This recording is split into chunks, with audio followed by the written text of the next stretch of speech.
Bom dia, amados irmãos, que a graça e a paz do nosso Senhor seja sobre todos. Louvamos a Deus pelo seu amor, pela sua bondade, louvamos a Deus pelo dom da vida, pelo ar que nós respiramos, né? Quantos estão vivos aqui nessa manhã? Amém? Então só os vivos podem adorar, só os vivos podem louvar, só os vivos podem apresentar cultos. E que bom que você está vivo e está aqui, no melhor lugar que você poderia estar essa manhã, é aqui na casa de Deus, né? Então sejam todos bem-vindos, que Deus abençoe, e estamos aqui para dar a Ele aquilo que lhe é devido, como estava aqui acabando de cantar, né? Vem, Senhor, e receba o meu louvor. Eu quero ler com vocês o Salmo de Davi, o Salmo de número 108, que fala do Deus que dá vitória ao seu povo. Esse Salmo vai estar mencionando aqui algumas tribos de Israel, onde o Senhor pôde proporcionar também a elas a segurança, a proteção, assim como Ele promove a minha vida e a sua vida. Salmo de número 108, Salmo de Davi.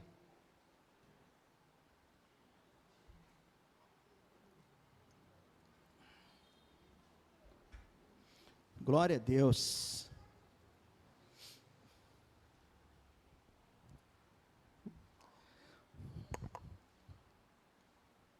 Diz assim então, o texto, olha só que maravilha: firme está o meu coração, ó Deus, cantarei e entoarei louvores de toda a minha alma.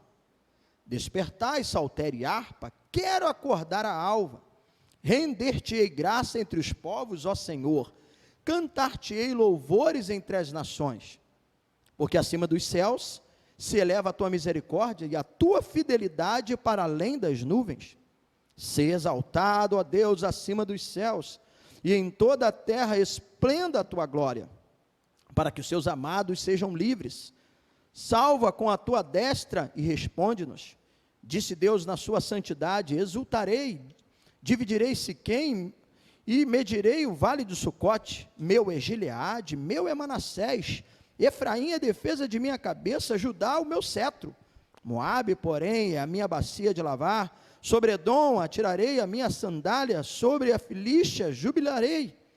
Quem me conduzirá à cidade fortificada? Quem me guiará até Edom? Não nos rejeitastes, ó Deus.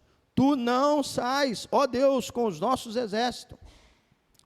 Tu não sais, ó Deus, com os nossos exércitos. Presta-nos auxílios na angústia, pois vão é o socorro do homem. Por isso que é importante sempre confiar em Deus. Em Deus faremos o quê? Proezas, porque Ele mesmo calca aos pés os nossos adversários. Que o nosso coração se mantenha firme no Senhor, e com fé possamos adorar e glorificar a Deus, porque Ele é bom. Amém? Coloque a sua Bíblia no banco, vamos orar. Deus e Pai, estamos aqui para render graças e louvores ao Teu nome. Estamos aqui para bendizer a Tua presença, cantar louvores a Ti, porque somos livres, somos libertos, transformados pela Tua graça, pela Tua bondade. Deus e Pai, a Tua congregação se reúne aqui essa manhã, e que todos, numa só voz, com júbilo, exalte a Tua presença, como disse, só os vivos podem louvar, e assim louve o Teu nome, e se alegre diante de Ti, porque o Senhor é digno de toda honra, de toda glória e de todo louvor.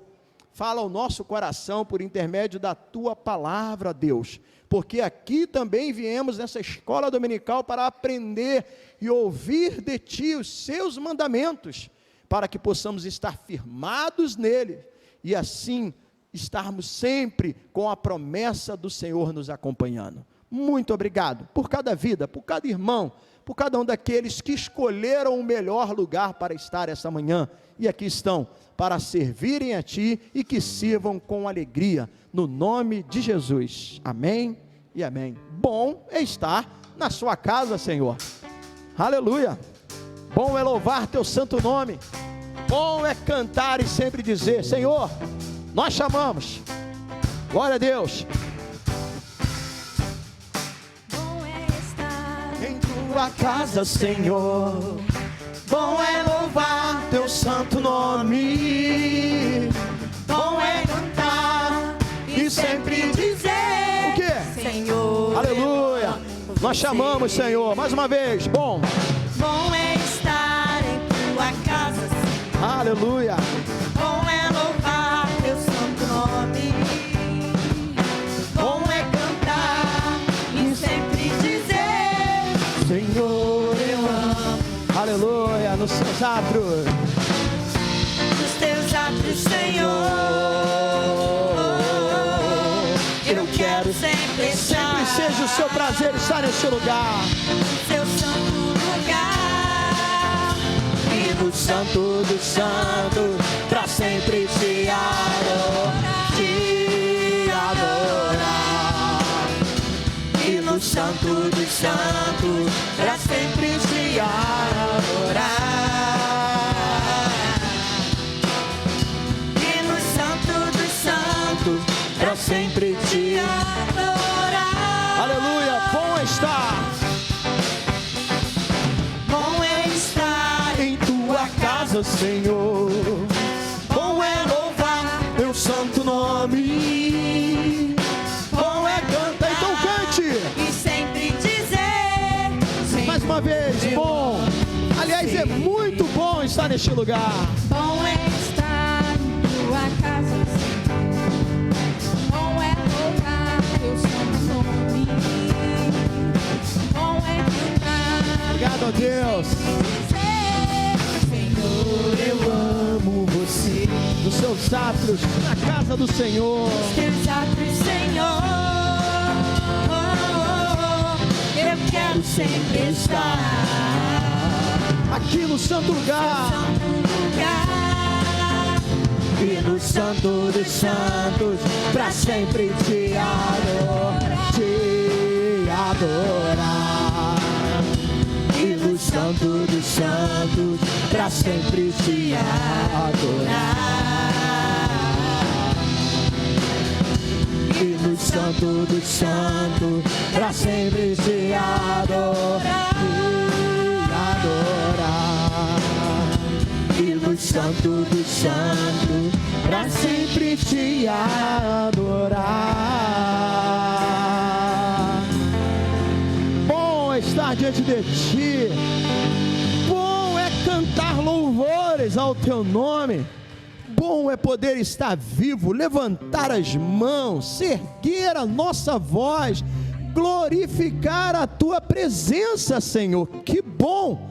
Estamos aqui e podemos fazer isso e fazemos para ti, porque o Senhor é digno de toda honra, o Senhor é digno de toda glória, o Senhor é digno de toda exaltação, e os nossos lábios devem te bendizer e te adorar, porque não há Deus maior, não há Deus melhor. Nada se compara à sua glória, à sua grandeza, ao seu poder. E por isso nós assim queremos te louvar. Aleluia. Glória a Deus. Você reconhece a grandeza de Deus? Reconhece que Ele é Deus grande, poderoso? Então louve como Ele merece ser louvado. Dê a Ele o seu melhor.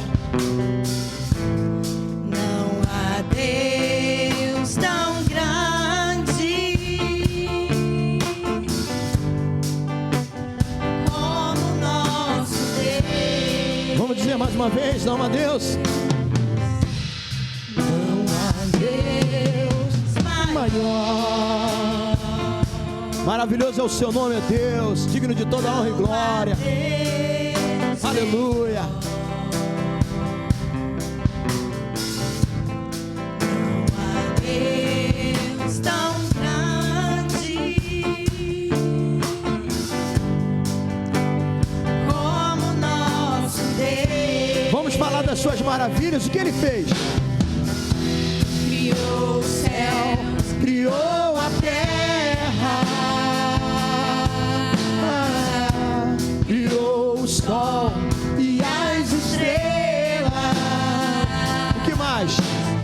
tudo Ele fez, tudo criou, tudo formou. Mas é para quê?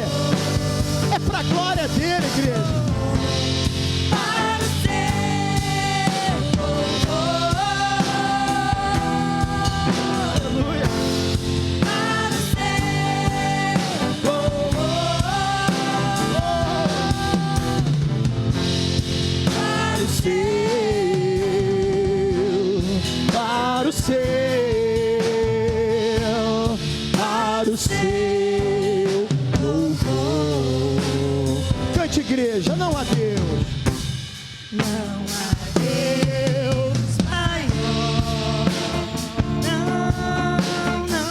maravilhoso, Senhor.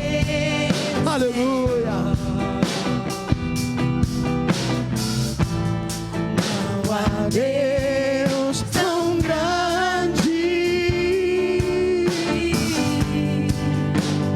como nosso Deus, Deus criador de todas as coisas. Criou o céu, criou a terra, Criou o sol e as estrelas. Obrigado a Deus.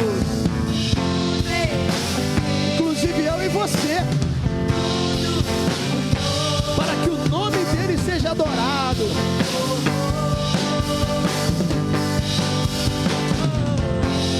Para o seu louvor, é para o seu louvor, para o seu louvor, é para o seu louvor, para o seu, para o seu, para o seu. Vamos lá, igreja, para o seu louvor. Aleluia, erga as suas mãos.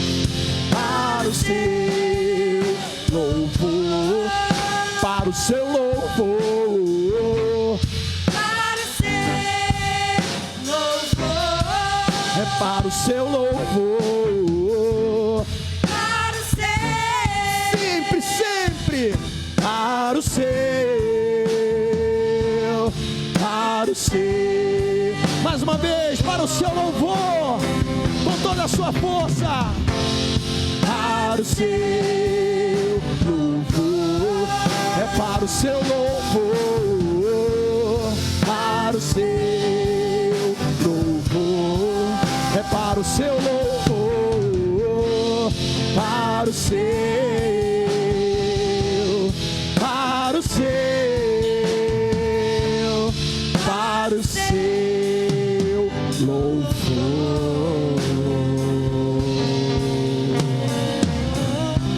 A Ele a glória, a Ele o louvor, a Ele a adoração.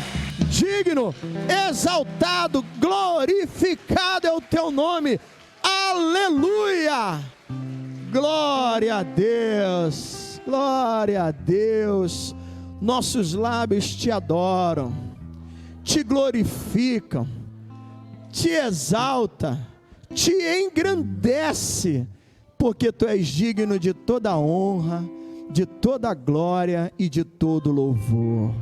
Obrigado, Jesus, muito obrigado pela oportunidade de glorificar a tua presença. Receba o louvor, receba os cânticos que entoamos a ti nesta manhã, como frutos de lábios que confessam o seu nome. Amém e amém. Louvado seja Deus. Aleluia.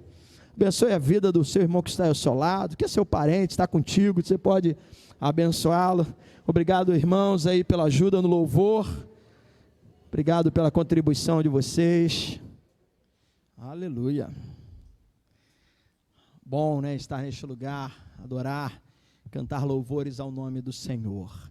Eu vou pedir, né, as crianças para aguardarem um pouquinho, né, porque nós vamos fazer uma apresentação essa manhã, e até mesmo para que eles possam ver e lembrar que também um dia foram aqui apresentados, né?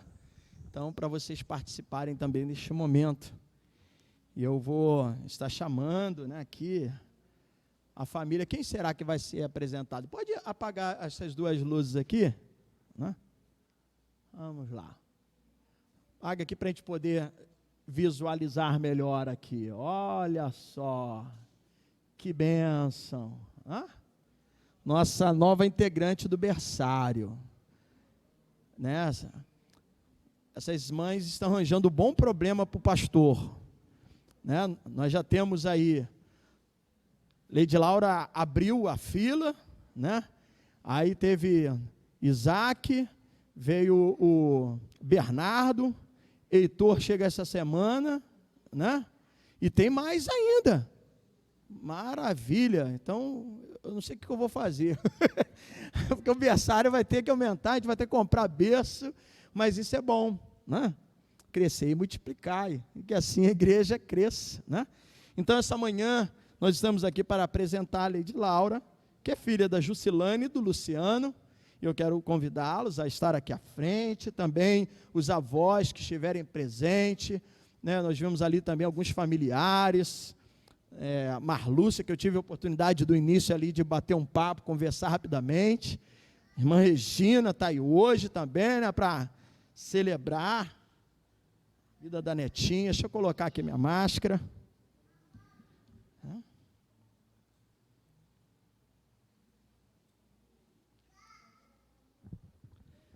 Isso. Ô Lucas, soma aqui, rapaz. Você esteve junto aqui na apresentação do Luan, agora vem, pode. Que ele está tomando conta do primo lá, né? Aninha. Isso. A Gabi. Esse é o filho da Gabi. Maravilha aí, né? Tá. Que bênção, né? Quero passar aqui o certificado de apresentação, né? Quem que vai estar tirando a foto aí? Merece uma foto essa manhã aí, ó. Tem o celular, Tayane nossa oficial, né? Tayane é a fotógrafa oficial, ela vai passar por trás aí, ó. Cuidado aí. Isso. Tudo é ao vivo aqui. Espera que eu vou chegar aqui também.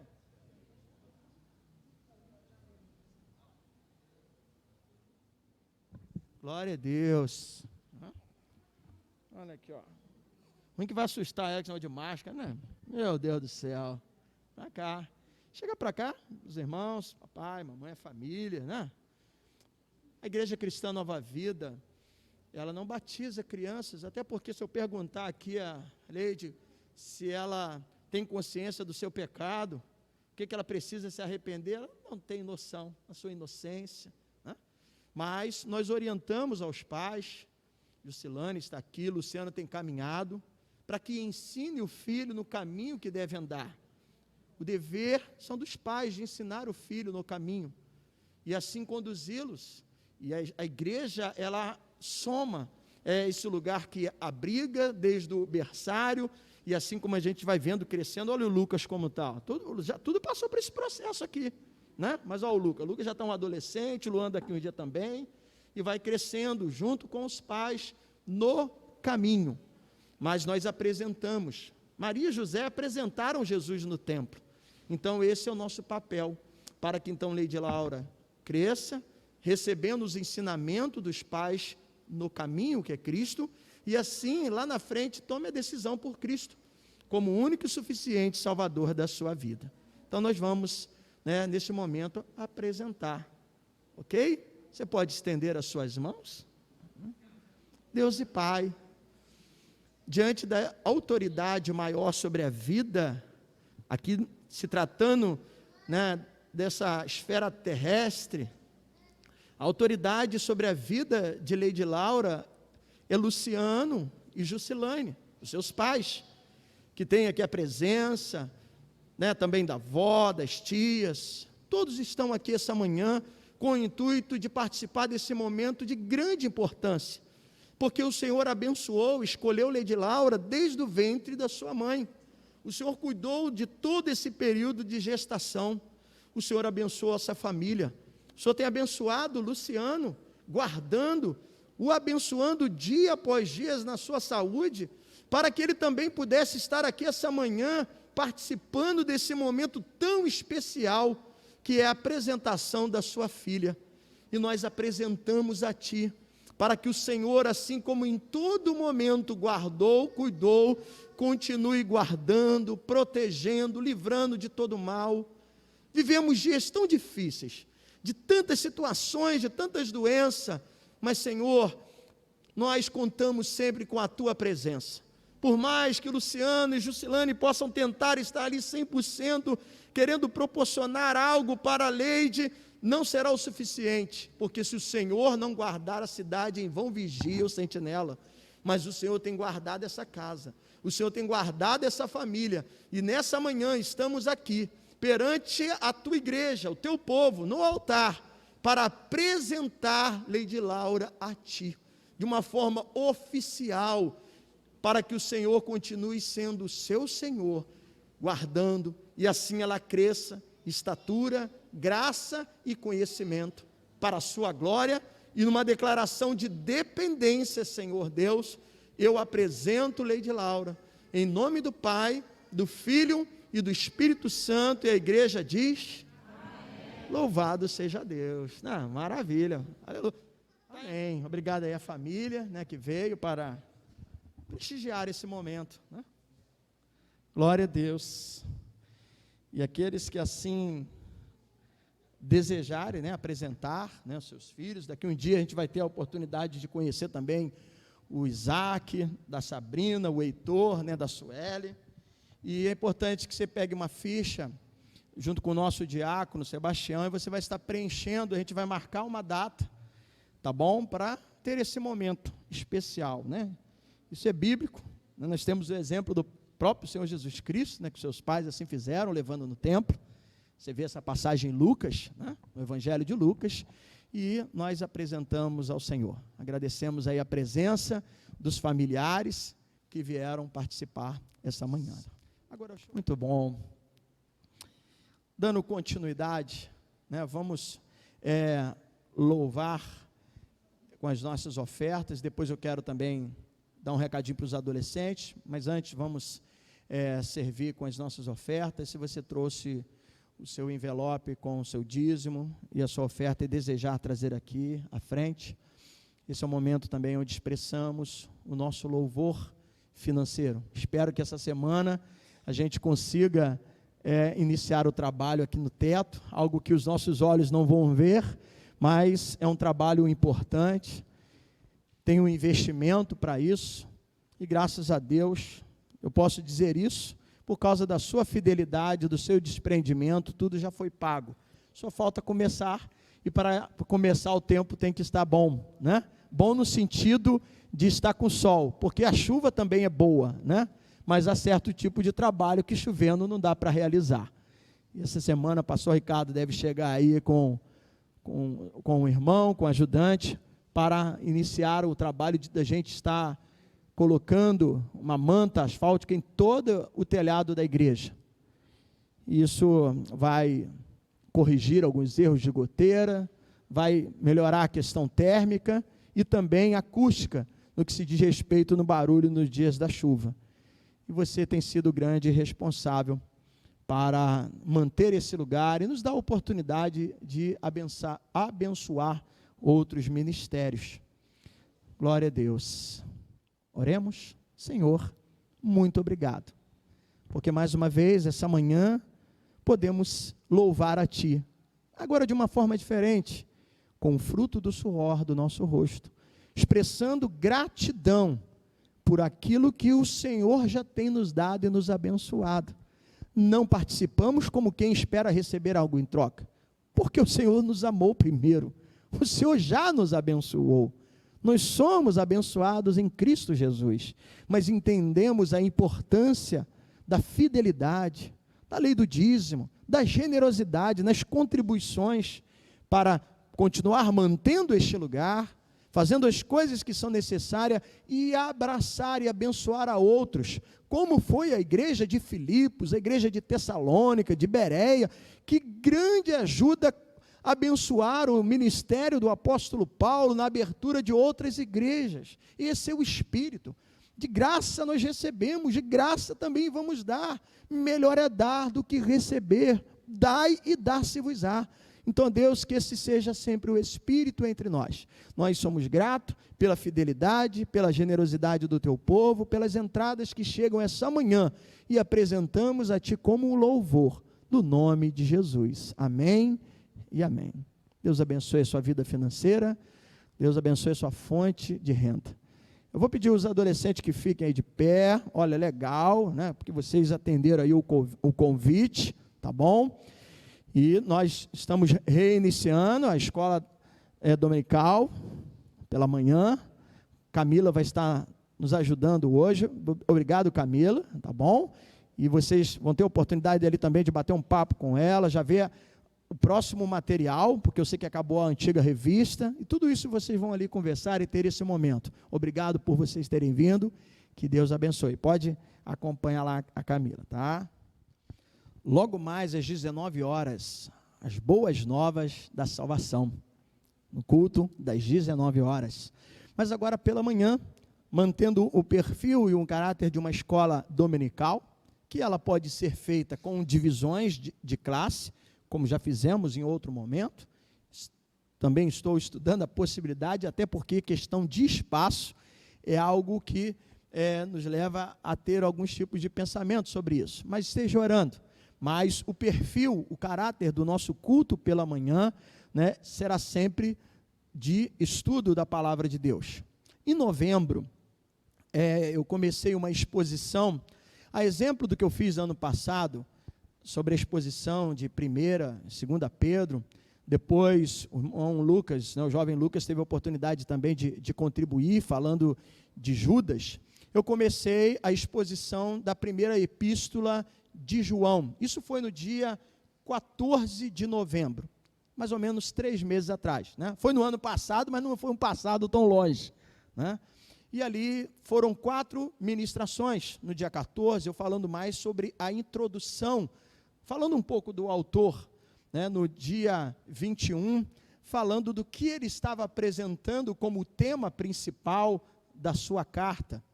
No dia 28, ele falando da natureza de Deus.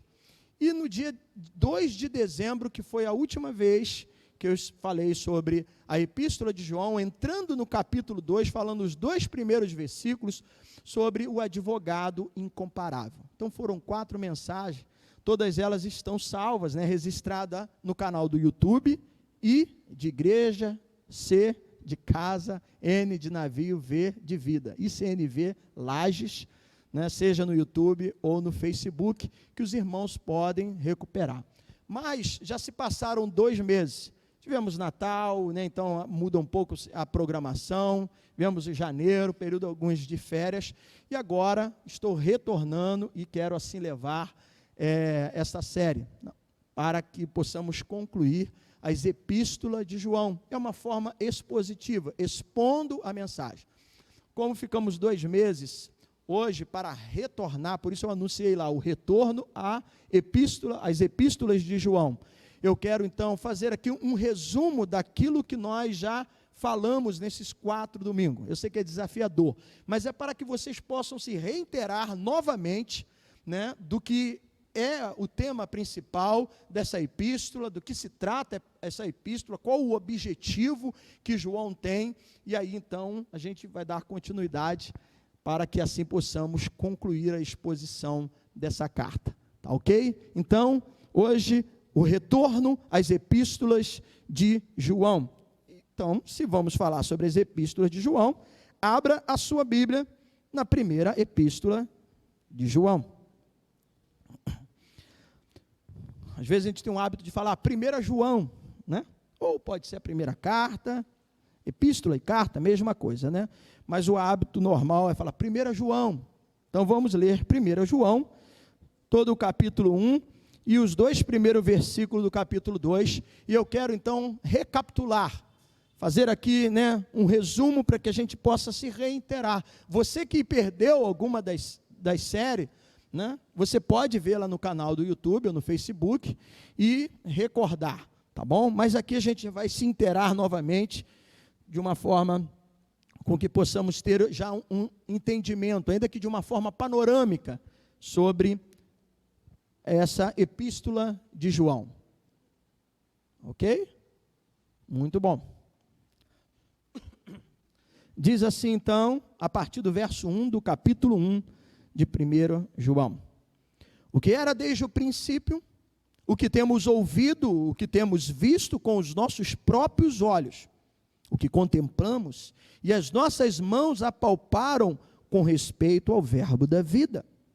A vida se manifestou e nós a temos visto, dela damos testemunhos e vô-la anunciamos, a vida eterna, a qual estava com o Pai e nos foi manifestada. O que temos visto e ouvido, anunciamos também a vós outros, para que vós, igualmente, mantenhais comunhão conosco. Ora, a nossa comunhão é com o Pai e com o seu Filho, Jesus Cristo. Essas coisas, pois, vos escrevemos para que a nossa alegria seja completa. Ora, a mensagem que da parte dele temos ouvido e vos anunciamos é esta, que Deus é luz e não há nele treva nenhuma. Se dissermos que mantemos comunhão com ele e andarmos nas trevas, mentimos e não praticamos a verdade. Se, porém, andarmos na luz como ele está na luz, mantemos comunhão uns com os outros, e o sangue de Jesus, seu Filho, nos purifica de todo pecado. Se dissermos que não temos pecado nenhum, a nós mesmos nos enganamos, e a verdade não está em nós. Se confessarmos os nossos pecados, ele é fiel e justo para nos perdoar os pecados e nos purificar de toda injustiça. Se dissermos que não temos cometido pecado, fazemo-lo mentiroso, e a sua palavra não está em nós. Verso 1 e 2 do capítulo 2. Filhinhos meus, essas coisas vos escrevo para que não pequeis. Se todavia alguém pecar, temos advogado junto ao Pai, Jesus Cristo, o justo. Ele é a propiciação pelos nossos pecados, e não somente pelos nossos próprios, mas ainda pelos do mundo inteiro. Até aqui, uma palavra de oração. Senhor, muito obrigado. Estamos, ó Pai, retornando à exposição, ao estudo desta carta, nessa escola dominical. Relembrando, alguns vão ter a oportunidade de relembrar aquilo que já pontuamos com um tempo maior, e outros vão ter a oportunidade de se inteirar deste assunto. O que se trata? O que nós podemos tirar de lição aqui? O que aprendemos? O que teu servo queria dizer a esses irmãos, a essa congregação? E o que é de importante isso para nós? Assim como foi importante há 2000 anos atrás a esta igreja. Então, Senhor, fale ao nosso coração, desvenda os nossos olhos para contemplarmos as maravilhas da sua lei. Espírito Santo, Senhor, só Tu pode nos dar entendimento. O próprio Senhor Jesus Cristo disse, é necessário que eu vá e Ele venha, e Ele vai ajudar vocês a guardarem aquilo que eu ensinei. Então, que assim seja essa manhã, que possamos, através do Teu Espírito, ter esse entendimento. Conto com a Tua graça, conto com a Tua presença, para mais uma vez estar aqui falando à Tua igreja, no nome de Jesus. Amém e amém. Podeis assentar, amados irmãos. Então, como estou recapitulando, um resumo, o que nós ouvimos, o que nós aprendemos acerca dessa carta até aqui? Então, quando eu comecei lá há 3 meses, no dia 14 de novembro, falando um pouco acerca do autor, que é o filho de Zebedeu e Salomé, irmão de Tiago, um dos 12 que foi escolhido por Jesus, assim como Pedro, Mateus, Tadeu, assim foram escolhidos. João e o seu irmão Tiago também faziam parte desse grupo de 12 discípulos. Aliás, João, junto com Tiago, seu irmão, e Pedro, fez parte de um grupo mais próximo de Jesus. Isso nós percebemos em algumas passagens, em alguns textos da palavra de Deus, como, por exemplo, na ocasião em que ocorreu a ressurreição, Jesus ressuscitou a filha de Jairo, ali estavam presentes Pedro, Tiago e João. Isso está no Evangelho de Lucas, capítulo 8, também no Evangelho de Lucas, capítulo 9, o episódio do Monte da Transfiguração, onde lá apareceram, junto, Jesus se retirou para orar, e esses 3 discípulos estavam ali, Pedro, Tiago e João. Na ocasião, como um representante da lei, apareceu Moisés, e o outro representante dos profetas, Elias. Aquela ocasião em que Pedro quis, ser o centro da atenção, tendo boas ideias. Não, vamos fazer uma tenda aqui, uma para cada um, vamos ficar aqui, que isso daqui é muito bom. Mas você conhece o restante do texto, não é sobre esse texto que eu quero falar essa manhã, mas só para destacar que também ali estavam esses 3, que eram mais próximos. E antes de Jesus ser crucificado, mais um episódio que estavam presentes esses 3, que foi no Getsêmani. Jesus saiu novamente para orar. Você conhece também o conteúdo da oração, quando ele pede: Senhor, se possível, afasta de mim esse cálice. E ele contava com a presença daqueles discípulos e encontrou eles dormindo. Quem estava lá? Pedro, Tiago e João. Então, João, ele é, o autor dessa carta, também conhecido como o discípulo amado. João 19 fala sobre isso, o Evangelho de João, aquele que reclinou a cabeça, sobre os ombros de Jesus, sobre o peito de Jesus. Certamente foi, o último dos discípulos a morrer, quando ainda estava preso na ilha de Pátimo. É o mesmo que escreveu o Apocalipse e também o quarto evangelho, que é o Evangelho de João. Aliás, falando sobre o quarto evangelho, muito embora o nome de João não aparece aqui, nós começamos a leitura diferente das epístolas ou as cartas paulinas, quando Paulo fala: eu, Paulo, apóstolo ou discípulo, servo do Senhor, escrevo aos Colossenses, aos Gálatas, aos Filipenses, aos Romanos. Diferente, também de Pedro, que se identificou como um presbítero ao escrever as suas epístolas, direcionando aos eleitos do Senhor. Ele não fala especificamente de um povo, como Paulo vai dizendo acerca de uma comunidade em Colossos, em Gálatas, mas Pedro ele fala aos eleitos. Aqui, embora a gente não encontre o nome, no corpo da carta, há um consenso quase unânime na história da igreja, por meio de evidências externas e internas, que seja João o autor desta epístolas. As evidências externas são aqueles que sucederam depois da morte desses apóstolos, que foram escolhidos por Jesus. A história da igreja, ela continuou. Aí veio aqueles homens do primeiro, do segundo século, como Policarpo, Papias, Clemente de Alexandria, Irineu. Esses homens, eles testemunharam. Papias, por exemplo, ele esteve com João. Ele teve a oportunidade de conhecer João. E falando acerca de João, ele o descreveu de certa forma: voz viva e constante.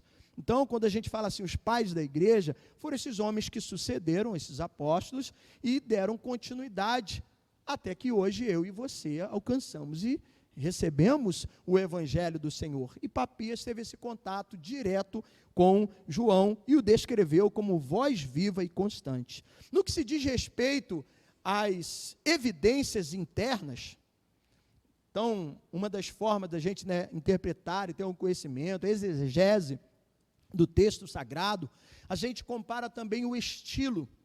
E quando a gente observa o estilo e o vocabulário do quarto evangelho que foi escrito por João, você vai ver semelhanças tremendas, que assim vai testificando ser João, o discípulo amado, aquele que reclinou a cabeça sobre o peito de Jesus, o irmão de Tiago, um dos 12, que foi o autor desta epístola.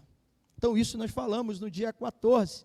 Também falamos de 3 princípios básicos que João fala acerca da vida cristã: a doutrina genuína, o que também podemos chamar de a prova doutrinária, ou seja, a fé em Jesus Cristo. Essa epístola ou carta, ela é muito mais do que uma carta, ela é um tratado teológico.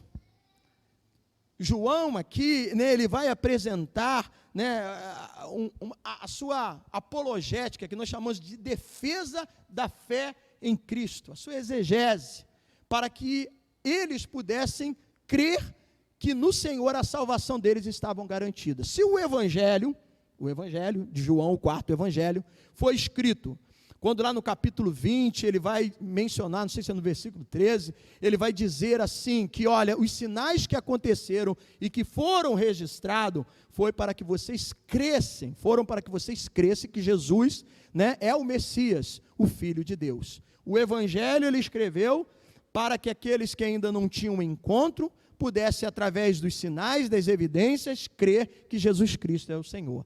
as cartas ele escreveu para aqueles que já creram, que já tinham confessado a sua fé em Cristo, tivessem plena certeza da sua salvação, que ela estava garantida no Senhor Jesus Cristo. Nós vemos isso, né, no finalzinho dessa carta, dessa primeira carta, João falando sobre isso. Então, ele é muito mais do que apenas uma carta, é um tratado teológico. E à medida que ele vai escrevendo, ele vai fazendo então a defesa, o que a gente chama, né, da apologética da fé em Cristo. Então, 3 são os princípios básicos da vida cristã. Primeiro, essa questão doutrinária, a prova doutrinária, ou seja, a fé em Jesus Cristo. Nós vemos aqui nessa epístola, também em segundo lugar desse princípio, norma de conduta do cristianismo. Ou seja, uma vez que nós estamos em Cristo, nós somos o quê? Nova o quê? Nova criatura. Isso mostra que é preciso que a nossa vida agora seja diferente. O que mentia, não minta mais.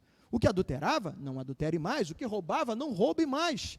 Então, exige uma mudança de vida, diferença, uma vida santa. Então, o segundo princípio, a norma de conduta do cristianismo, precisamos ser diferentes, porque agora nós somos uma nova criatura em Cristo Jesus. E a terceira prova é a prova social, ou seja, o amor. Quem não ama, não é nascido de Deus. João vai falar muito sobre isso, e a gente vai ver no decorrer dos capítulos, ele dando a evidência acerca do amor. Sendo assim, resumindo essa parte, eu concluiria esse primeiro momento de introdução, que o verdadeiro cristão, com respeito à doutrina genuína, ele crê em Cristo. E por crer em Cristo, ele obedece e tem uma vida santa, diferente, e ele também ama o próximo. Assim é a vida. É isso que João retrata aqui nessa epístola. João, com muito cuidado e carinho, presbítero, ele se apresenta como a figura de um pai. Nós destacamos isso.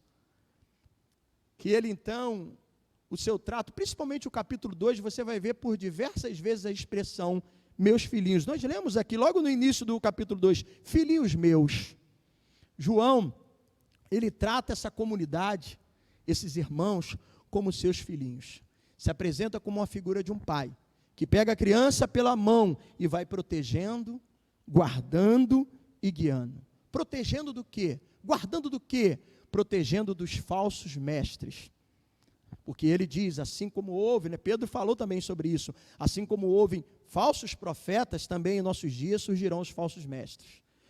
Ele, como um pai, pega a criança, protege desses falsos ensinamentos, dessas falsas doutrinas, dos falsos mestres, e guia essa comunidade, como um pai deve guiar o filho. Há poucos minutos estávamos aqui, né, e eu dizendo isso para Luciano e Juscelane, olha, o dever de ensinar o filho no caminho é de vocês. Façam o culto doméstico, ore com seus filhos, ensine a palavra. Então, João, ele se apresenta como esse pai que pega a criança, protege, mas também guia. Guia para onde? Guia para a luz. É o que nós vamos ver aqui. Ele vai guiando para que essa comunidade possa andar na luz. Nós lemos isso. Aí no dia 21, né, entrando mais no tema. Qual é o tema principal, central? E João, ele não se detém a detalhes como remetente e destinatário, a exemplo de Paulo, que se apresentou, eu, apóstolo Paulo, escrevo aos Romanos, como eu já disse, escrevo aos Filipenses, como Pedro, eu, presbítero do Senhor, escrevo aos eleitos. Não, ele não se detém a esses detalhes de remetente, ou seja, aquele que escreveu, ou destinatário, a quem foi enviada a carta, ou até mesmo de saudações primárias. João, ele vai direto ao assunto. O seu objetivo é apresentar Jesus, a manifestação suprema de Deus entre os homens. Assim ele começa. Nós vimos aqui que ele não falou que eu, João, eu escrevo, ele diz assim, o que era desde o princípio, o que temos ouvido, o que temos visto. Então ele já vai direto ao assunto, e o tema central da sua carta é o quê? Jesus, o verbo da vida. Dando continuidade ao verso 1, o que era desde o princípio, o que temos ouvido, o que temos visto com os nossos próprios olhos, o que contemplamos e as nossas mãos apalparam com respeito ao quem? Ao verbo da vida. Então o tema central é Jesus, o verbo da vida. E vimos aqui que ele usa 3 sentidos mais nobres para então dar autenticidade, para fazer a sua defesa, a sua apologética, do que o que ele estava ensinando e dizendo era verdadeiro. Qual foram os 3 sentidos que ele utiliza aqui? Audição, visão e tato. Né? Isso é interessante para você conhecer alguém. Lembra do episódio quando Isaac, né, foi abençoar os filhos, Jacó e Esaú? Quantos lembram desse episódio? O que aconteceu? Isaac abençoou quem? Quem era o primogênito? Esaú. Mas quem foi abençoado? Jacó. Mas como que Isaac não percebeu? Por quê? A Bíblia vai dizer que Isaac já estava, então ele não pôde ver. Mas Isaac, ainda com dificuldade, ouvia. Ele disse, olha, essa voz aí é de Jacó. Né? Tinha característica diferente os 2 irmãos. Eram gêmeos, mas um era todo peludo. Quem era? Esaú. Aí o que a mãe fez? O que a Rebeca fez? Vamos lá, escola dominical, gente. Vamos interagir. O que a mãe fez? Vamos lembrar. Na escola dominical. O que a mãe fez? Para que Jacó recebesse a bênção? Foi lá, né? Além de preparar um cozido rápido para... Porque Isaac, assim como muitos maridos e namorados, eles são pegos pela boca. Né? Por isso, às vezes, a namorada chega e tal, né? Prepara lá, vai fazendo tudo, ó, aqueles encantos. Vamos domingo almoçar lá em casa. Aí prepara lá aquele almoço, o camarada, isso daí é fera mesmo. Aí não sabe que foi a mãe que fez, não, mas tudo bem, está valendo, né? Isaac também gostava lá do cozido. E aí, então, a mãe preparou Rebeca, e ao invés de chegar Esaú, foi Jacó. Aí ela colocou a roupa de Esaú, Jacó, então Isaac não conseguia enxergar. Ouvia, mas ficou ali em dúvida. Se aproxima então, meu filho, para que eu possa te abençoar, para que eu possa te tocar. Ele toca, mas por não ainda enxergar e não estar com todos os sentidos, né, realmente ali perfeito, ele toca, a voz é de Jacó, mas a pele aqui é de Esaú, então vamos lá, vou te abençoar. Mas aqui, João usa os 3, né, sentidos nobres para testificar. Ele disse, olha, os nossos olhos viram. Ele disse aqui, as nossas mãos apalparam. Nós tocamos e fomos tocados por ele. Nós ouvimos os seus ensinamentos. E assim, então, ele testificou que Jesus não era como uma doutrina falsa do gnosticismo. Os gnósticos, eles criam num dualismo. A matéria era má, mas o espírito era santo, era puro. Então, de certa forma, eles acreditavam na divindade do Cristo, mas negavam a sua encarnação. Eles não aceitavam que Jesus, né, veio em carne. Eles achavam que lá no momento do batismo, quando Jesus foi batizado lá por João Batista, ali de repente desceu a unção do Cristo, porém quando Jesus foi ser crucificado, não era mais, né, o divino que estava ali. Mas João, com o seu ensinamento, ele vai testemunhar que Jesus não era essa emanação divina, uma espécie de fantasma, né, mas era uma pessoa real, era um corpo real. Jesus era 100% Deus e 100% homem. Com isso, João corta logo o mal pela raiz da heresia dos gnósticos, que negavam tanto a divindade quanto a humanidade de Cristo. Jesus veio, né, e habitou entre nós. Então ele usa esses 3 sentidos para dizer, olha, nós estivemos com ele. Meus olhos, aliás, João, né, foi o único dos discípulos que acompanhou até o final. Os outros fugiram com medo, o final da crucificação. Os outros fugiram, Pedro ficou de longe, por isso que negou, depois ficou lá todo, né, arrependido quando o galo cantou e ele caiu a ficha, realmente eu pequei. Mas João, ele ficou todo o tempo, tanto que ele estava do lado de Maria, mãe de Jesus, e Jesus então, dentre as 7 palavras da cruz, falamos muito isso na semana, né, chamada Santa, na Páscoa, 7 dias e 7 palavras, e uma das palavras foi uma palavra de carinho, de afeto à sua mãe. Mãe, eis aí o seu filho. Filho, eis aí a sua mãe. Quem estava lá? João, o mais novo entre eles. Dizem alguns estudiosos, isso não está na Bíblia, tá? Que provavelmente João, quando foi chamado, ele era um adolescente. Tinha os seus 16 anos. Então vamos orar pelos nossos adolescentes, para que sejam, né, também chamados, escolhidos por Deus, e são, no nome de Jesus. Quantos podem dizer amém? Né? Glória a Deus, a gente precisa acreditar numa geração, investir numa geração, para que dê continuidade a essa igreja, assim como eu e você precisamos, né, testemunhar acerca disso. Sendo assim, né, ele é o verbo de Deus, Jesus, pré-existente, o que era desde o princípio. Conhecer a Cristo é conhecer o próprio Deus, porque Jesus também é Deus. Como assim, pastor? Fala isso. Olha o capítulo 5, versículo 20. Vamos lá, rapidinho. Capítulo, é o penúltimo versículo do capítulo 5, de 1 a João.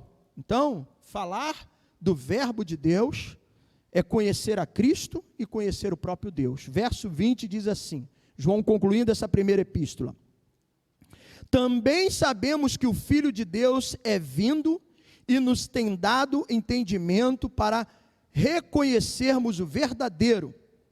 Estamos no verdadeiro, em seu Filho, Jesus Cristo. Aí ele conclui o quê? Este é o quê? O verdadeiro Deus e a vida eterna. Portanto, conhecer a Cristo é conhecer a Deus. Voltando lá ao capítulo 1, ele fala da sua pré-existência, o que era desde o princípio. Desde o princípio, ele fez parte da criação. Ele também criou o mundo. E João diz aqui que ele se manifestou. O versículo de número 2 vai dizer assim: a vida se manifestou e nós temos visto e testemunhamos.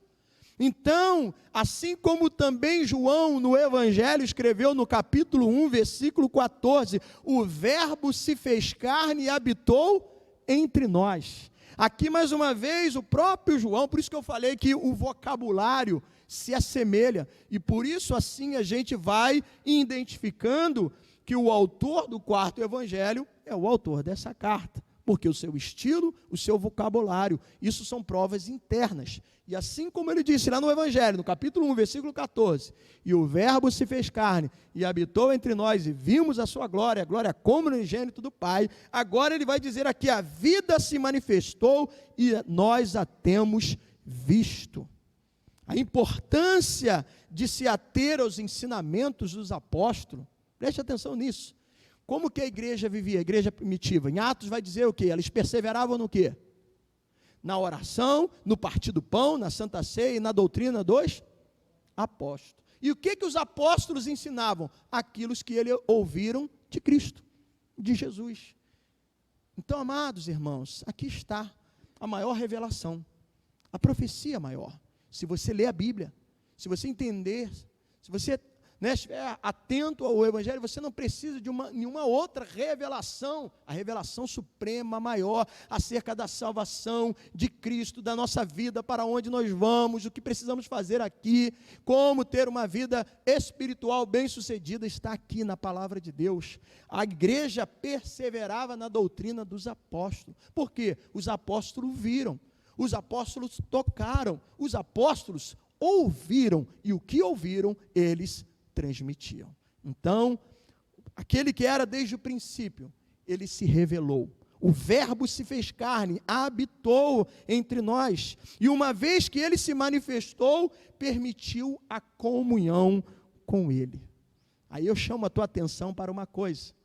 A vida eterna não é apenas uma quantidade interminável de tempo, mas um relacionamento estreito com Cristo, que começa aqui. Aqui nós começamos a viver a vida eterna. Então é muito mais do que falar de eternidade, do que falar de quantidade. É falar de qualidade de vida, que começamos a vivê-la aqui. Ele veio para os seus, e os seus não receberam. Mas a todo aquele que crer, João escreveu isso no Evangelho, deu o direito de serem chamados o quê? Filhos de Deus. Aliás, fala assim, aqueles que o receberam, deu o direito de serem chamados filhos de Deus, a saber, os que creem. Então, uma vez que cremos, o verbo se manifestou. Ao se manifestar, o verbo, quando a gente fala de Jesus, né? Jesus se manifestou, né? Esteve entre nós. Hoje nós também nos relacionamos com Ele, porque o próprio Senhor Jesus Cristo disse a um dos discípulos que estava lá querendo tocar após a sua ressurreição para saber se era Ele mesmo, Ele disse, bem-aventurado aqueles que não viram, mas creram. Eu e você somos bem-aventurados, felizes, porque nós cremos. Então a vida eterna para o cristão, ela começa aqui, é nesse relacionamento. Aqui eu e você começamos a viver essa vida eterna, porque Jesus disse que aquele que crê em mim, ainda que morra, viverá. Para nós é apenas uma passagem. Temos um tempo determinado, há tempo para todas as coisas, né? Há tempo de nascer, há tempo de morrer. Um dia eu e você vamos morrer, a não ser que Jesus volte nesse tempo. Aí ele leva, né, os que estão nele já vão ser ali arrebatados. Mas mesmo que a gente venha morrer, aquele que crê em Cristo, ele viverá. Então, a vida eterna não é apenas uma quantidade interminável de tempo, que ficamos pensando, quanto tempo vai durar isso? Para sempre? Não, ela começa aqui, nesse relacionamento com o Senhor, à medida que a gente, né, aceitou esse convite, esse toque no coração, Ele bateu no nosso coração, a porta do nosso coração, Ele veio até nós, Ele nos amou primeiro, o Senhor nos escolheu, por isso nós estamos aqui. Então vamos nos relacionar com Ele, vamos viver a sua vida, porque essa alegria vai ser completa. É o que ele diz no versículo 4, olha só, essas coisas, pois, vos escrevemos para que a nossa alegria seja o quê? Completa. Há um estudioso, né, já falecido, do século passado, Rave Brenner, ele escreveu dizendo que a alegria é o apanágio do cristianismo, ou seja, o atributo do cristianismo. O evangelho é a boa nova da alegria, logo mais às 19 horas, estou fazendo propaganda, as boas novas da salvação, a mensagem logo mais. O evangelho, ele é a boa nova da alegria. Um dos frutos do Espírito Santo é o quê? Alegria, paz, né? Longanimidade, alegria. O apóstolo Paulo, quando escreve a sua carta aos Filipenses, no capítulo 4, versículo 4, ele diz, alegrai-vos. Então, amados, a nossa alegria vai ser completa, mesmo que aqui a gente passe por momentos difíceis, mesmo que aqui a gente tenha momentos de perdas, de escassez, de sofrimento, de aflições, como o próprio Senhor Jesus Cristo nos alertou, diferente do evangelho que tentam pregar de um triunfalismo, onde a partir do momento que você bota o pé na igreja, ou levanta a sua mão para Cristo, acabaram os seus problemas, porque você nasceu para ser cabeça e não cauda, um evangelho enganador, assim como naqueles dias tinha o gnosticismo, falsos ensinamentos. Hoje a gente vê igrejas cheias, templos, homens na mídia, na televisão, ensinando uma coisa que não é bíblica. Jesus falou que nós teríamos aflições, nós passamos por momentos de adversidade, de dificuldade, mas esse relacionamento que nós começamos com Ele aqui, que vai para a vida eterna, onde a alegria será completa, o apóstolo Paulo deixa algo confortador para o nosso coração, quando ele escreve a sua carta aos Romanos, no capítulo 8, versículo 18, ele diz, os sofrimentos de hoje, quem aqui já sofreu ou ainda sofre? Os sofrimentos de hoje não se comparam com a glória do porvir. A nossa alegria vai ser completa. E é o que João está dizendo. Gente, eu estou ensinando isso aqui para vocês. O que eu recebi de Jesus. Nós que vimos, que tocamos, olhamos para Ele, vimos Ele ressurreto. Essas coisas, pois, vos escrevemos para que a nossa alegria seja completa. Mantenha essa esperança. Vale a pena andar com Cristo, vale a pena viver com Jesus.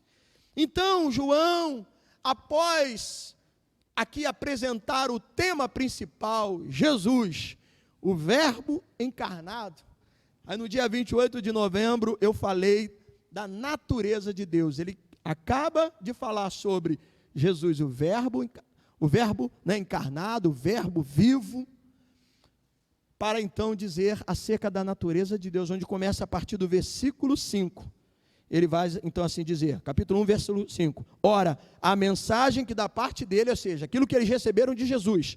Ora, a mensagem que da parte dele temos ouvido e vos anunciamos é esta. O quê? Que Deus é o quê? Deus é luz e não há nele treva nenhuma. Mas o ensinamento que eles receberam de Jesus. Veja, não é fruto de pesquisa rebuscada, de uma teologia. Não, é aquilo que eles receberam de Jesus. Que eles receberam. Então isso aqui não é fruto do intelecto, da capacidade de raciocínio, da eloquência de João, não. Ele está falando daquilo que ele ouviu do próprio Senhor Jesus Cristo. A revelação é de Deus. Deus, quando falamos que Deus é luz, é Ele que se revela até nós. Eu e você que estávamos em trevas, e Ele veio.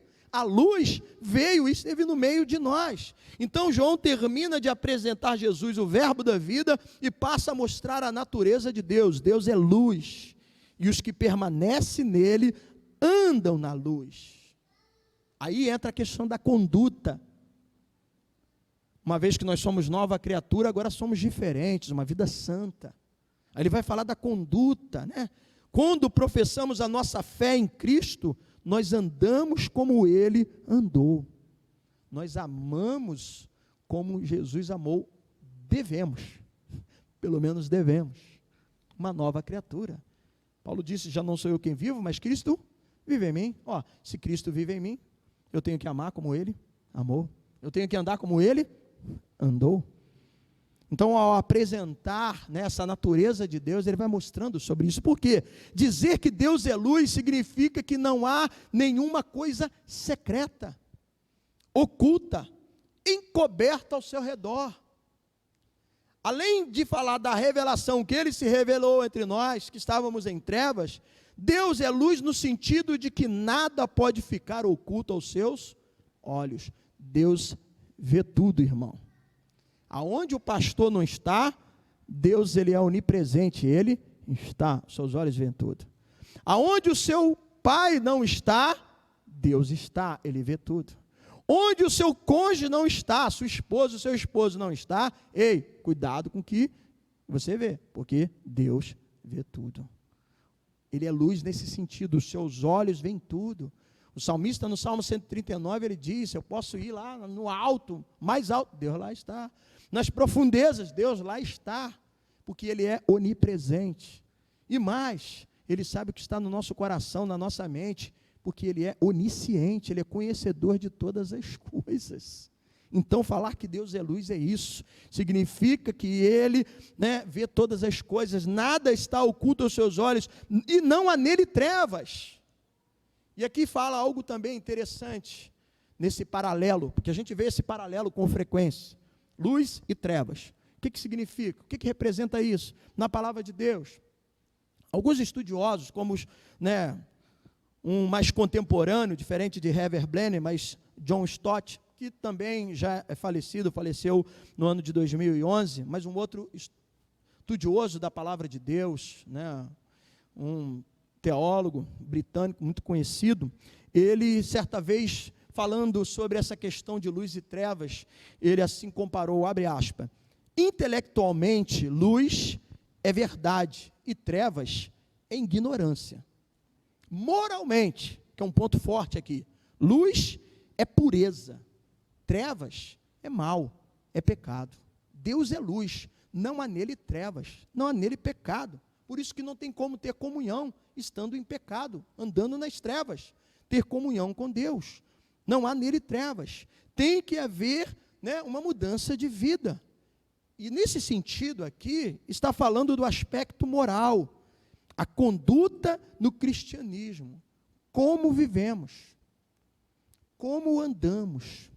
Versículo 6 disse assim, se dissermos que mantemos comunhão com Ele, ou seja, com Deus, ou com Jesus, e andarmos nas trevas, estamos o quê? Mentindo. Então, aqui tem a ver com mudança de vida. Como eu e você estamos vivendo hoje? como têm sido os nossos passos, as nossas atitudes, o contato com a luz, que é Deus, tem que promover mudança na nossa vida. O contato com Jesus tem que promover mudança em nossa vida. Veja as palavras do próprio Senhor Jesus Cristo, não precisa abrir, mas se é escola dominical, você deve estar aí com a sua caderneta, com o seu papel, anotando, né? Então veja o que o próprio Senhor Jesus Cristo disse e João revelou no quarto evangelho. No capítulo 12, versículo 46, João 12, 46, palavras do Senhor Jesus Cristo, falando dessa questão, né, que o contato com a luz deve promover mudança em nossa vida. O próprio Senhor Jesus Cristo disse assim: eu vim como luz para o mundo, a fim de que todo aquele que crê em mim não permaneça nas trevas. Ele veio. Uma vez que temos contato com ele, recebemos essa luz, não podemos permanecer nas trevas. Que coisa tremenda. Como é positivo o que vemos aqui sobre a natureza santa de Deus e o poder que Ele tem para transformar a nossa vida de pecadores. E aqui fica uma advertência, amados irmãos, porque aqueles que negam a realidade do pecado demonstram que não têm salvação genuína. Todos pecamos. E aí, na ocasião, eu falei que João apresenta aqui 3 exemplos de falsos crentes, revelados aqui nos versos pares 6, 8 e 10. Os versos 6, 8 e 10 desse primeiro capítulo vai revelar aqueles que se identificam com os falsos mestres e automaticamente eram falso crente. Porque eles já estavam sendo influenciados pela a doutrina do gnosticismo, se deixando levar. Porque o verso 6, repito, se dissermos que mantemos comunhão com Ele e andarmos nas trevas, mentimos e não praticamos a verdade. Então aqui, João, ele destaca 3 erros que revelam esses falsos crentes. Primeiro, o que tenta enganar os outros.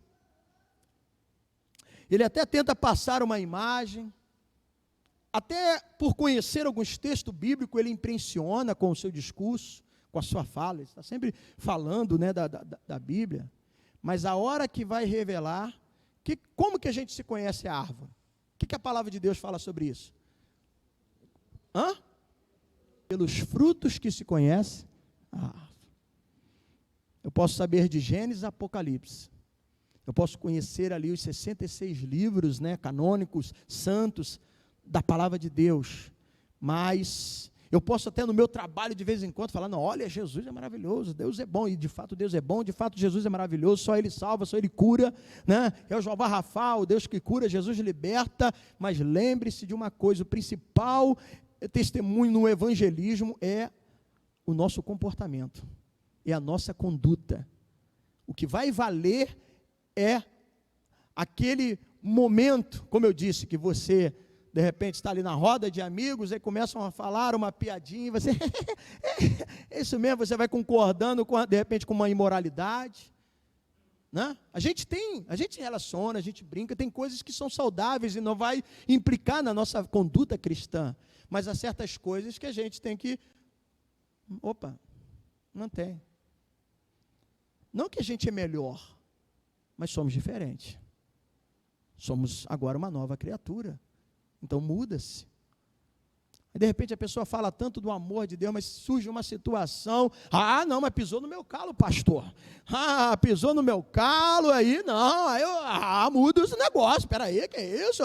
Aqui, ó, sangue corre na veia, mas deveria ser o sangue de Cristo agora, e não mais o meu, homem pecador, porque a nossa conduta, é o comportamento, às vezes nós conseguimos até dilubriar, o homem consegue enganar, porém, às vezes o seu discurso não condiz com a sua conduta, ou melhor, a sua conduta não condiz com o seu discurso, com a sua fala, porque são pelos frutos que se conhece a árvore. Então, é aqueles que tentam enganar o outro, mas o nosso agir, o meu e o seu agir, revela quem somos, como andamos, como nos comportamos nas mais diversas situações, e principalmente, há situações que o próprio diabo cria. para que a gente seja surpreendido. É ali que nós vamos dizer se somos ou não uma nova criatura. Que o Senhor nos livre do mal. Possamos nos apegar à oração do Pai Nosso e dizer: Senhor, não me deixe cair em tentação, mas livra-me do mal. O segundo exemplo aqui que João apresenta como um falso crente é o versículo 8, quando diz: se dissermos que não temos pecado nenhum, a nós mesmos nos enganamos, e a verdade não está em nós. Por que João está falando isso? Como eu disse, por causa do gnosticismo, que eles falavam que a matéria era má e o espírito era puro. Então eles diziam: não, isso acontece mesmo, nós não temos pecado, o espírito é que importa. Aí aqui é a tentativa de enganar a si mesmo. O pecado nos leva a mentir, não apenas para os outros, mas também mentir para nós mesmos. Declarar que não temos pecado é negar a razão porque Cristo veio. Declarar que nós não temos pecado são aqueles que justificam. Não, ou então ele tenta, transferir sempre a responsabilidade. Não, eu pequei porque me provocaram. É lógico, o diabo é sujo, ele vai te provocar mesmo. Mas Tiago diz que nós somos tentados segundo a nossa cobiça, né? Então, se você gosta, eu costumo usar essa ilustração assim, bem simples, né? Vamos dizer que pecado seja comer maçã, que não é, até saudável, é bom. Mas se o pecado for comer maçã, você acha que ele vai trazer ali uma uva, uma banana para você? Ele vai trazer uma maçã caramelada, igual a maçã do amor, toda bonita, deixa aquilo brilhando assim, você olha o reflexo da luz, aquilo brilha, sua boca começa a encher d'água. Então é assim. Então, se a tua tendência, a sua velha natureza, tendia para o vício, para o alcoolismo, para alguma outra prática assim, é aquilo dali que ele vai te apresentar. Se a sua dificuldade era manter uma relação santa no que se diz respeito a relacionamento, a pureza sexual, ele vai estar apresentando um quadro. O que Davi viu? Davi viu Betseba se banhando, ele viu ela nua. Se ele visse ela vestida, talvez ele olhasse uma mulher com uma outra que está lá vestida. Não, ele viu ela nua. Ele estava no lugar errado, Aliás, ele estava até no lugar que pertencia a ele, mas na hora errada. Porque aqueles dias de primavera o rei tinha que estar batalhando, na guerra, O rei ia para o confronto, só que ele optou por ficar em casa e deixar os seus comandantes. Aí estava na hora errada, no seu pátio, viu o que não era para ver, e nós somos cobiçados por aquilo que também vemos, Então a cobiça vem por isso, somos tentados por aquilo que vemos, e assim vai, gerando o pecado na nossa vida, e por isso é preciso ter esse cuidado. E quando se nega ou transfere, foi isso, foi aquele, me provocou, negar a razão do pecado é negar a razão que Cristo veio. Cristo veio por causa do mesmo dos seus pecados.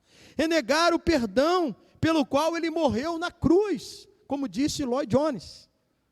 Negar o pecado é negar a razão pelo qual Cristo veio. E também é negar o perdão pelo qual ele morreu na cruz, porque ele levou as minhas e as suas iniquidades.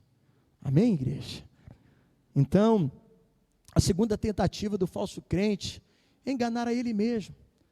E aí ele não percebeu que ele está pensando que pode enganar o outro, enganando a si mesmo, ele acha que pode até negar a Deus, porque o verso 10 vai dizer assim: se dissermos que não temos cometido pecado, fazemos-los mentiroso. Ou seja, Deus mentiroso, e a sua palavra não está em nós. É a tentativa de enganar a Deus.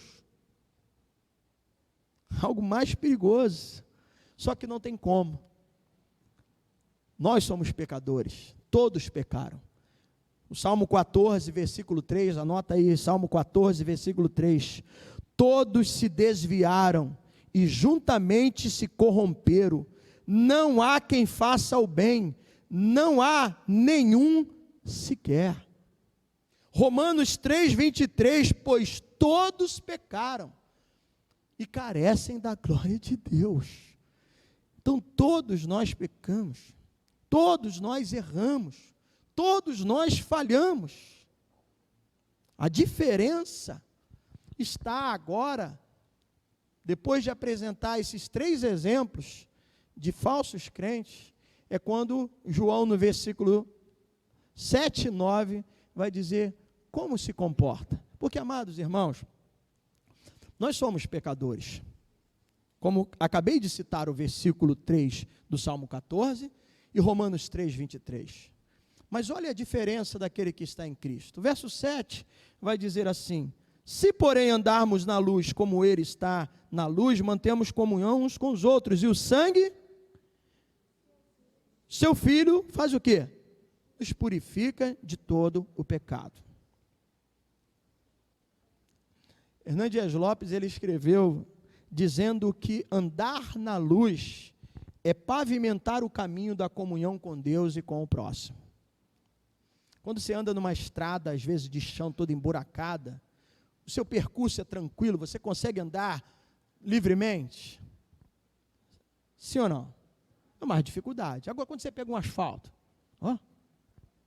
uma estrada pavimentada, é mais fácil o seu deslocamento? Se eu e você andarmos na luz, ele então diz, é pavimentar o caminho da comunhão com Deus e com o próximo. É melhor o relacionamento com o Senhor, melhor o relacionamento uns com os outros, o relacionamento com a igreja.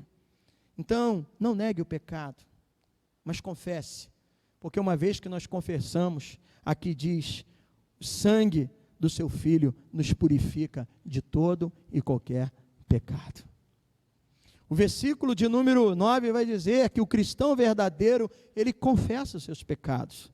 Aí tem uma promessa, se confessarmos, verso 9, se confessarmos os nossos pecados, ele é o quê? Fiel e justo para nos perdoar os pecados e fazer mais o quê? Nos purificar de toda injustiça. Não fique justificando, procurando transferir para o outro, achar uma culpa pelo erro. Quando há confissão verdadeira, o perdão, ele é um ato legal. Porque diz que o Senhor é fiel para perdoar. Na ocasião, eu disse que aqui se trata de um ato forense, que é um termo relativo ao direito. Bárbara pode me ajudar aí, que é da área do direito, né, Bárbara? Então, é um ato forense. Por que um ato forense? O que significa isso? Depois a Bárbara pode explicar, mais tecnicamente. Mas você consegue arranjar ali uma prova que, de fato, dá autenticidade e vai justificar que aquela pessoa ali pode ser inocentada. O perdão é um ato legal. Mas por quê? Qual é a prova que vai justificar que eu e você somos inocentes?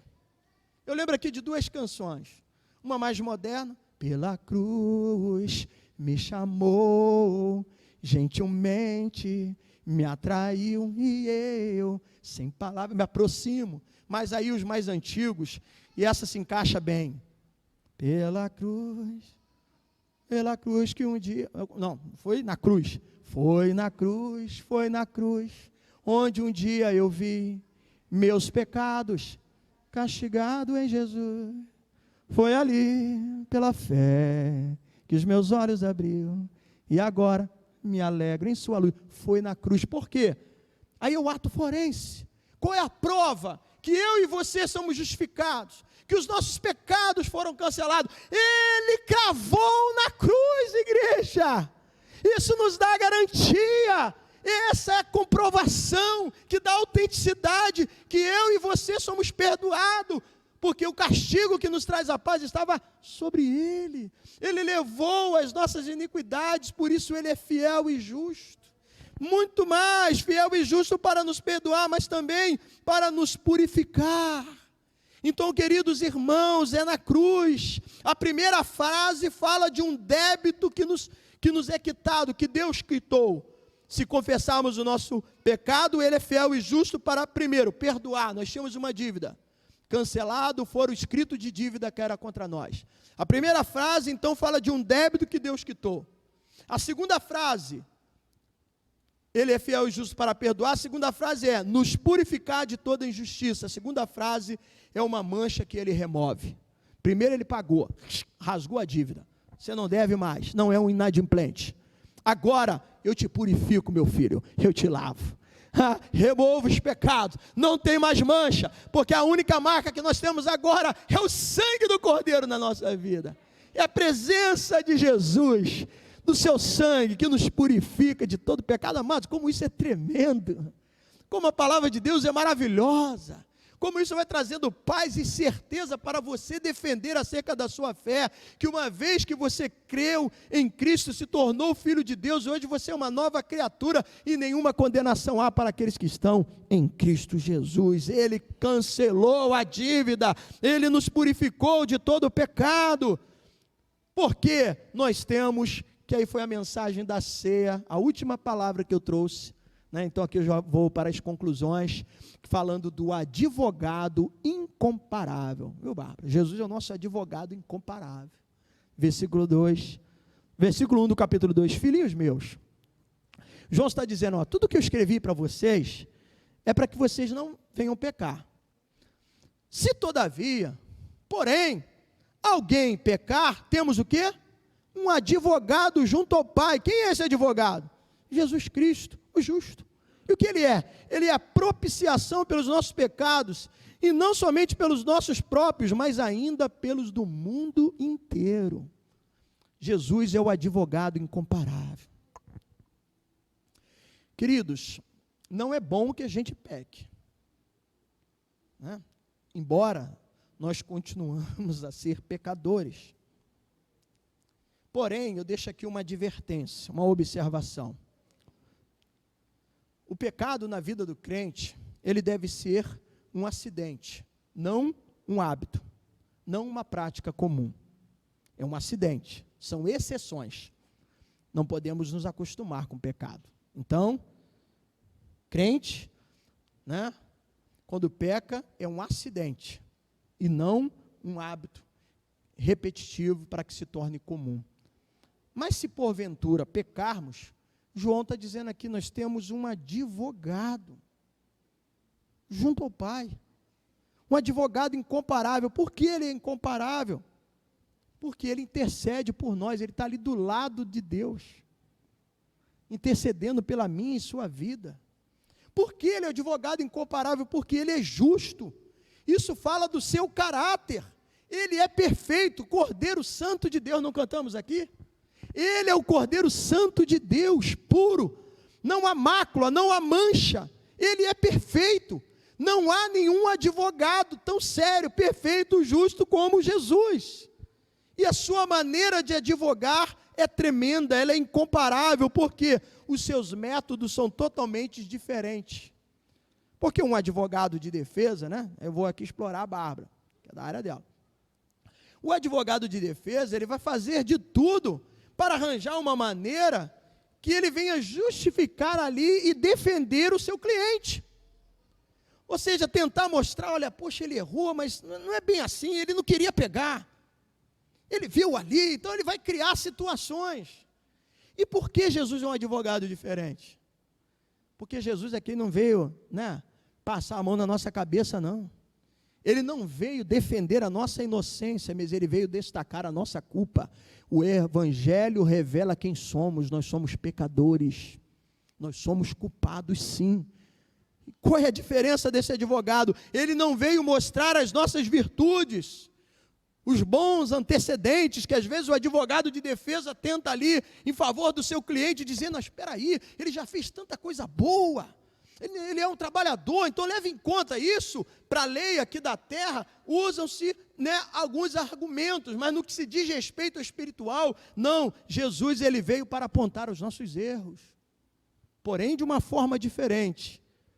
Ele apresenta a sua obra vicária. O que é isso, pastor? Quando a gente lê lá Isaías 53, vai falar o sofrimento vicário do Senhor, ou seja, a sua obra de substituição.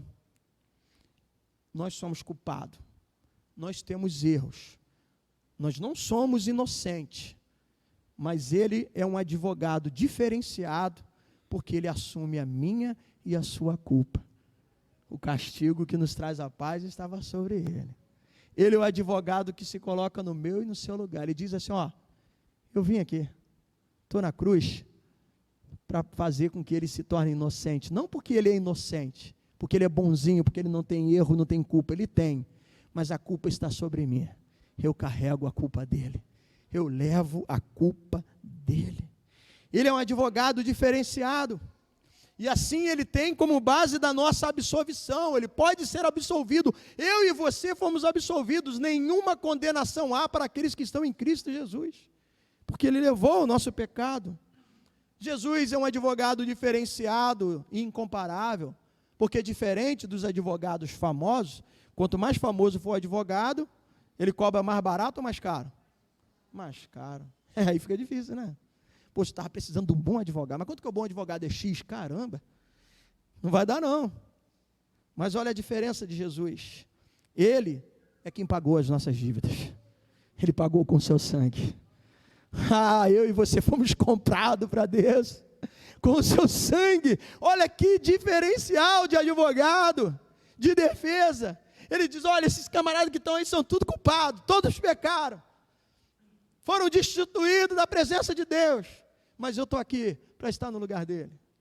Mas a dívida deles é muito alta. Vem Satanás, né, o acusador. Mas ele pecou, ele fez isso, ele roubou, ele mentiu, ele adulterou, ele bateu, ele era agressivo, ele bebia, ele fazia isso e aquilo. Qual é a dívida dele? É X. Meu sangue paga tudo. Meu sangue cancela tudo, meu sangue purifica ele de todo e qualquer pecado. Esse é o advogado, esse é o Jesus que eu e você precisamos servir. Ele veio não apenas para estar ao nosso lado, como ele disse, eis que estou convosco todos os dias até a consumação do século, mas ele veio para ficar na cruz no meu e no seu lugar. Era eu e você que era para ser condenado e pregado no madeiro, mas ele foi pregado na cruz no meu e no seu lugar. Quando Jesus nos absolve, ele é a última instância. Porque tem algumas situações que cabe recurso, né, Bárbara? Aí a pessoa vai para a segunda instância, terceira instância, vai tentar ir até lá o Supremo. Tem causas que começam aqui na cidade, de repente vai para o Estado, do Estado vai acabar lá no Supremo, é a última instância, a Suprema Corte. Mas olha o diferencial desse advogado, quando ele nos absolve, né, de toda, da última instância, não cabe mais recurso, ainda que a apelação chegue ao Supremo Pretório Divino, nenhuma condenação há para aqueles que estão em Cristo Jesus. Ei, que maravilha, igreja! Estreite esse relacionamento com Cristo, viva com Cristo e você tem a garantia da sua vida eterna, e não há, né, nenhuma condenação há. Né? Cadê o Esperança de Asaf? Né?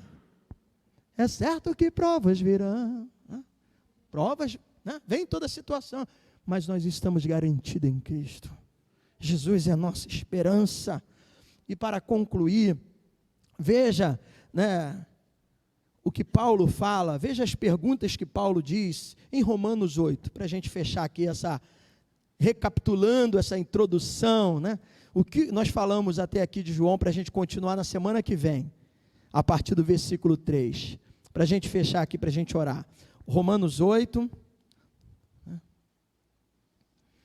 olha a pergunta que o apóstolo Paulo faz, isso para dar mais garantia ao nosso coração. Romanos 8, versículo, para ganhar tempo aqui, versículo 33, para a gente concluir. Romanos 8, 33, já mencionei aqui esse versículo, né?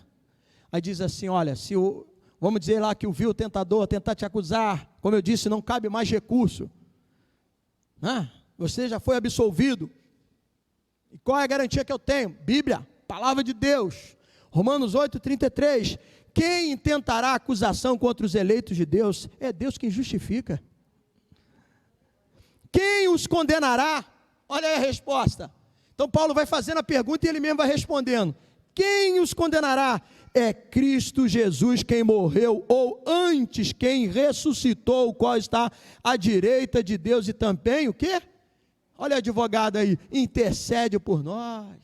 Igreja, quem nos separará do amor de Cristo? Será tribulação, angústia, perseguição, fome, nudez, perigo, espada, como está escrito, por amor de ti somos entregues à morte o dia todo, fomos considerados como ovelhas para o matadouro, porém, em todas essas coisas nós somos o quê? Mais que vencedores por meio de quem? Daquele que nos amou. Glória a Deus. Assuma esse compromisso com Cristo. Ei, isso é muito sério. Eu não sei se tem alguém aqui que ainda não passou pelas águas. Olha a importância do batismo, de se firmar isso também em seu coração como selo. Afirme, porque melhor é hoje. Preste atenção, para concluir. Melhor é hoje você ter Jesus como seu advogado. Porque amanhã ele vai se apresentar como juiz. Aí a história vai ser diferente. Receba hoje ele como seu advogado, porque hoje ele intercede por você, ele te absolve, para que lá na frente você não tenha que estar perante o trono, diante de um juiz que vai condenar. Hoje você pode ser absolvido, se a sua vida estiver em Cristo, o advogado incomparável. Que Deus te abençoe, que o Espírito Santo fale melhor ao seu coração. E na semana que vem a gente vai dar continuidade a isso daqui, para que a gente receba essa palavra, e assim como os leitores de João receberam e tiveram certeza, convicção da sua vida eterna com Deus. Pai amado, muito obrigado. Retornar aos textos bíblicos, a Deus, e essa série é a oportunidade da gente crer, confiar, ter mais certeza daquilo que nós somos e como nós podemos defender a nossa fé. Como João defendeu com finco, com esmero, com braveza, lutando contra os falsos mestres, lutando contra os falsos ensinamentos, mas trazendo a verdade que liberta. Conhecereis a verdade vos libertará, a verdade é Cristo, e que Jesus nos liberte a cada amanhecer, a cada dia, e que a tua palavra esteja presente no nosso coração, teu Espírito nos dê entendimento para prosseguirmos e andarmos na luz, como Deus é luz. Obrigado, Pai, assim eu te agradeço, e assim que o seu Espírito fale melhor a cada coração. Amém e amém. Glória a Deus, irmãos. Vamos ficar de pé. Mais uma vez aí agradecendo aqueles que nos honraram com a sua visita, que veio participar conosco, a você, irmão, que está aqui, vamos estudar a Bíblia, vamos estudar, vamos prosseguir nessa jornada de fé. Logo mais, às 19 horas, as boas novas da salvação, continuar falando de Jesus, A gente precisa resgatar isso, porque se a gente não falar de Jesus, aí vão começar a falar dos evangelhos, de prosperidade, de triunfalismo, e vão esquecer daquilo que confronta o homem, mexe conosco, diz quem somos, mas aquele que recebe essa palavra com contrição, com arrependimento, recebe o perdão. E nós vimos aqui, as duas situações. Uma, falar do débito que Deus quita, pagou. E a outra, da mancha que ele remove. O sangue lava e purifica. Bom, estenda as suas mãos. Pai, muito obrigado por essa manhã, uma manhã especial, porque estar na tua casa é especial, é bom estar aqui, como nós cantamos, bom é estar na tua casa, Senhor. Aqui falamos de vida, apresentando a pequenina Lady Laura. Aqui, ó Deus, falamos de coisas boas, porque falamos do bom evangelho, que é a tua palavra, dos ensinamentos daqueles que estiveram com Cristo, ouviram, viram, aprenderam e ensinou, e esses ensinamentos continuam sendo importantes até os dias de hoje, porque a tua palavra é a sã doutrina que nos liberta e nos transforma, que possamos ter essa consciência cristã e esse desejo de aprender mais e mais, retornarmos aqui no próximo domingo pela manhã, na escola dominical, para aprender a tua palavra. Abençoe o teu povo, Senhor Deus. Agora nós estaremos indo para os nossos lares. Abençoe, ó Pai, a nossa refeição, pão nosso de cada dia, sentar ao redor da mesa. Abençoe, Senhor Deus, ali um momento de comunhão, seja conosco, seja com os nossos irmãos que estão se restabelecendo, reanima os que estão desanimados, cansados. Deus, olha como nós ganhamos de estar na tua casa, e às vezes as pessoas criam tantos obstáculos para estar aqui, duvido que aquele que vem aqui de um coração aberto não sai daqui abençoado. Por quê? Porque a tua palavra nos abençoa. Estar aqui já é uma bênção. Então, Deus, que assim possamos prosseguir nessa caminhada. Abençoe o culto de logo mais, aqueles que puderem retornar, que venham com a mesma alegria para receber a tua palavra e serem ricamente abençoados. Leva-nos em paz, debaixo das suas santas e poderosas mãos. Que a graça do nosso Senhor Jesus Cristo, o amor de Deus e a consolação do Espírito Santo sejam sobre todos. Amém e amém. Então, bom dia, vá em paz, que Deus te abençoe rica e abundantemente.